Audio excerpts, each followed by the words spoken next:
ثقته العالية جدا في نفسه، مش كده ولا ايه؟ تاني من جديد تحضير، صوب يا ولد، صوب يا ولد، صوب يا ولد، صوب يا ولد. الله عليك، الله عليك، من تاني تسلم رجليك.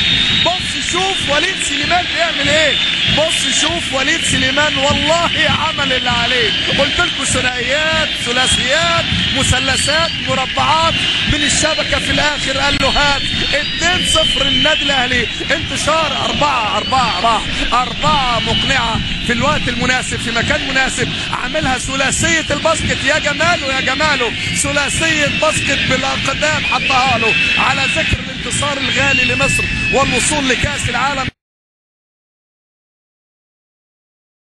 عبد الله السعيد يلعب الكرة اللي في العمق، وليد سليمان الخطأ المتكرر صلحها حلوة. يا ولد يا ولد على الهدف الملعوب، هدف اهلاوي سينمائي من محمد ابو تريكة. اتلعبت حلوة قوي من عبد الله السعيد، وليد سليمان خلف الدفاع يصلحها حلوة لابو تريكة، وابو تريكة يسجل هدف رقم 13 في مرمى نادي الزمالك، الرابع افريقيا ولديه 7 في اطار بطولة الدوري، وفي الكأس عنده هدفين، ويتعادل كده في رصيد الاهداف القمه مع التتش اللي عنده 13 هدف. وامامنا ابو تريكة 13 هدف في مرمى الزمالك. محمد ابو تريكة شوف امامنا هنا وليد سليمان بالكعب حلو قوي، وادي ابو تريكة الخالي تماما من الرقابه، ليس هناك ضغط.